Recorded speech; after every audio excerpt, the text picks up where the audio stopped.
میں نے ایک درخواست دی تھی جس میں یہ کہا تھا کہ دیکھیے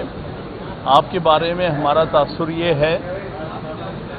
کہ آپ باعث ہیں پی ٹی آئی کے ورکرز کینڈیڈیٹس ان کے بارے میں، اور یہ تاثر ہمارا کئی مہینوں سے ہے، اور یہ کہ ایک تو یہ ہے کہ فیصلے خلاف آ رہے ہیں، اور دوسرا یہ کہ جو فیصلے حق میں آتے ہیں ان پر عمل درآمد نہیں کیا جاتا۔ یہ ساری چیزیں جو ہیں اس سے ہمیں یہ تاثر مل رہا ہے کہ آپ باعث ہیں، اور آپ نے جو آخری عمل کیا ہے جس میں آپ نے جو ججز کمیٹی تھی ایک آرڈیننس کی بنیاد پر، جس آرڈیننس کو ہم غیر آئینی سمجھتے ہیں، کوئی اختیار نہیں تھا صدر کے پاس کہ ایسا آرڈیننس پاس کرے جس کی کوئی ابھی فی الفور ضرورت نہیں تھی۔ اس کے تحت ایک نان کانسٹیٹیوشنل آرڈیننس کے تحت آپ نے ایک سینئر جج کو ہٹا کے ججز کمیٹی میں آپ نے ایک جونیئر جج کو لے لیا۔ تو میرے نزدیک اس معاملے میں چیف جسٹس صاحب اور جسٹس امیر الدین صاحب جو ہیں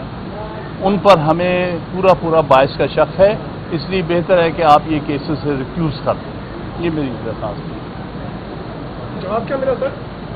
انہوں نے کہا بعد میں سنیں گے، یہ وہ ریسیو نہیں کرنا، حالانکہ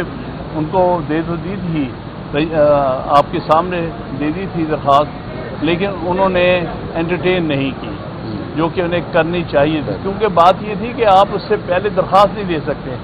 یہاں پر ہر AOR کو یہ کہہ دیا گیا ہے کہ ہم اس قسم کی درخواست نہیں قبول کریں گے، اور اگر آپ درخواست دو گے تو ہم آپ کا لائسنس سسپینڈ کر دیں گے۔ تو اس لیے ایڈوکیٹس اینڈ ریکارڈ بیچارے مجبور اس وجہ سے وہ درخواست آپ کی طرف سے داخل نہیں کر سکتے۔ پہلے میں یہ بتائیے گا کہ وہ فیصلہ جس کو اکثریتی جج کی تائید حاصل ہے اس پر عمل درآمد نہیں ہے، باقی سیٹیں چھینی بھی جا رہی ہیں، عمل بھی کرایا جا رہا ہے، اور آگے 63 تک جو ہے وہ بھی لگنے جا رہا ہے، تو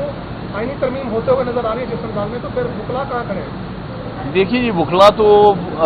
اکٹھے کھڑے ہیں اور کہتے ہیں کہ یہ ساری چیز غیر آئینی ہو رہی ہے۔ آپ کے سامنے لاہور میں بہت بڑا کنونشن ہوا ہے جس میں اس ساری چیز کو کنڈیم کیا گیا ہے اور کہا گیا ہے کہ اس آئینی پیکج کا پیش ہونا بھی غیر آئینی ہے۔ تو ہماری طرف سے وکلا کی طرف سے تو بڑی واضح ہے، اس میں کوئی پارٹی کا تعلق نہیں ہے۔ یہ وکلا اکراس دی بورڈ سمجھتے ہیں کہ جو کچھ بھی ہو رہا ہے، اور خاص طور پہ جو آئینی غیر آئینی میں سمجھتا ہوں پیکج لانے کی کوشش ہو رہی ہے، اس کا مقصد پاکستان میں عدلیہ کی تباہی ہے، سپریم کورٹ کی تباہی ہے، ہائی کورٹس کی تباہی ہے۔ یہ سپریم کورٹ کے اوپر ایک اور عدالت بٹھانا چاہتے ہیں یا اس کی متوازی عدالت بٹھانا چاہتے ہیں، جو کہ میں سمجھتا ہوں آئین کی روح کے خلاف ہے۔ آپ دو آئینی عدالتیں ایک وقت میں نہیں بنا سکتے، اور یہی ہماری سپریم کورٹ ہی ہماری جو ہے وہ وفاقی آئینی عدالت ہے، اسی کو ہم مانتے ہیں۔ ہم کسی اور عدالت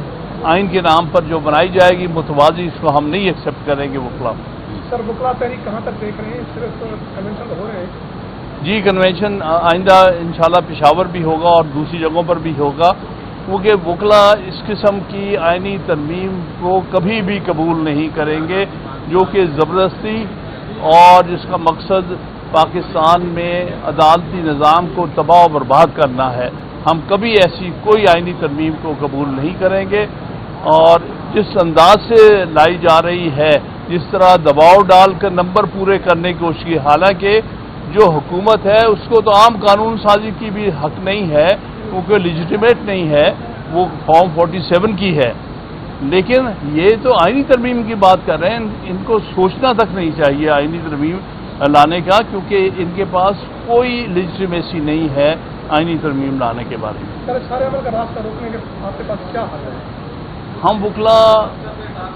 آئین اور قانون کے دائرے میں رہتے ہوئے جس طرح پہلے ہم نے تحریکیں چلائی ہیں، اسی طرح ہم آئین اور قانون کے دائرے میں رہتے ہوئے پرامن تحریک چلائیں گے۔ ججز کمیٹی جو ہے جس میں منیب اختر صاحب کو نکال دیا گیا، منصور علی شاہ کا بھی ایک خط سامنے آیا ہے، انہوں نے بتایا کہ یہ ون مین شو ہے۔